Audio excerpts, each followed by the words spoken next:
Welcome back to another episode of the BEW Youth Chat Series. I'm very excited to discuss our topic today on how to be comfortable with uncertainty. I'm your host, Justin Martinez, and with me today are some very influential guests that we have. We have our Brother Be Well clinical advisor, Dr. Michael Houston. We have the awesome AJ Hurd in the building. And we have the studly Elijah Beverly in the house. How you doing? What's up, gentlemen? How's it going today? Going Good. Going good. Going great. Going great. Right on. I'm glad to hear. Very glad to hear. So let's get into it. Let's discuss this topic. How to get comfortable with uncertainty. I think kind of what that means to me is just seeking out adversity. I love to seek out adversity because it makes me uncomfortable. It makes me uncomfortable, and it also introduces me to myself. You know, when things are certain and when things are going good or going smooth, it's easy to be a good guy at that time. It's easy to be doing well when things are kind of running smoothly. But who am I when things are uncertain? Who am I when things aren't going my way or when adversity is really thick? That's when I get to introduce myself to the world. That's when I really get to show them what's up. Like, you know what? This is standing in my way, but it's not going to get in my way. I'm going to make sure I get through it, and that's the only way. So I would love to hear your insights, your thoughts, your feelings about the topic as well. And I'm just going to open up the floor. Feel free to jump in. Yeah, uncertainty for me, in some ways, especially with everything, being online and Zoom calls and stuff for school, it's a lot different than, traditional school. It does take off some pressure, but it also puts on a lot of pressure, I feel like.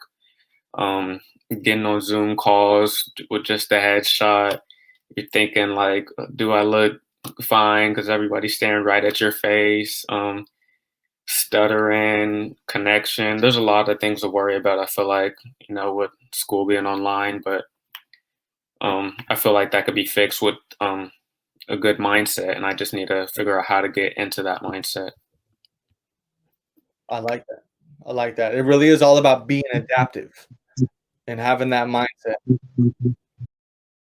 So, for myself, I would say being comfortable with dealing with, being comfortable with uncertainty is something I've dealt with a lot throughout my high school career. I'm a senior now, but I attend up predominantly my institution. And throughout my freshman year, there's a lot of bullying and a lot of questioning who I was and if I was certain about who I was going to become. Because before high school, I had a mindset where, I know I'm going to do this, I'm going to help other people, I'm going to grow into this amazing young man. But once I got to high school, I was very uncertain because I was constantly being degraded, and people had a lot to say about me, and being one of the few students of color there, it made it really tough for myself. And I think a big part of dealing with uncomfortable and being comfortable with uncertainty is finding who you are, which is what I learned throughout my junior year, summer of my junior year. That's where I came to who I was, and I was able to deal with that adversity and be comfortable with people not accepting me or not liking me for who I am. Because at the end of the day, loving yourself is going to help you with dealing and becoming comfortable with adversity and uncertainty. Wow. That's extremely powerful, Elijah. And thank you, Anthony, AJ, and Elijah, just for being brave enough to share that insight, man, because I just learned something too. Really, if you love yourself, the uncertainty really doesn't matter, and you do get to become more of yourself through the adversity of learning out how to love yourself. That's a huge takeaway. I was just going to add to that. I think that learning who you are is a process, even to old age, because you're still discovering so many different things. So when you're in high school, particularly, your hormones is going off and all the girls are there. You don't know which girl do you want. The classes, your teachers, which one is hard, which one is not, and how can I skate? And then the classes that are the most challenging seem to be the classes that you do the best in, because you prepare yourself more so mentally for it. And then that pretty girl, the one that you really want, you're going to prepare yourself for her. You're going to come at her with your game right. At least that's what some of the guys do, you know. But when it's all said and done, you know, it goes back to you preparing yourself for whatever the unknown is, so that you can get what it is that you desire. And even as you progress forward, you're still learning, still evolving into who you really are. There's so many different layers. And I think it's what Justin has said, even the more so, looking into adversity, looking for those challenges, going after those challenges, and overcoming those challenges. There was something that probably like, well, I'll say last year or so, I was getting my pilot license, and I was scared to death because I have this fear of heights.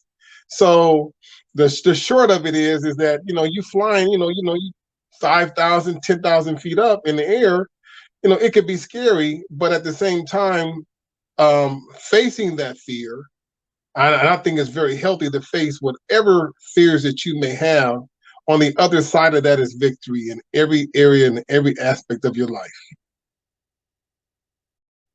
Constantly unlocking more potential you, or more of yourself, through seeing what's on the other side of adversity, through like showing yourself what you're actually made of. You know, you have this fear, and it's really just daunting, and it gets the best of you. But if you just face it fearlessly, and then you become stronger, you start to become what you overcome, you know, and you constantly do that in a self-developing way. And you know, who knows who you are in a year after doing that, you know.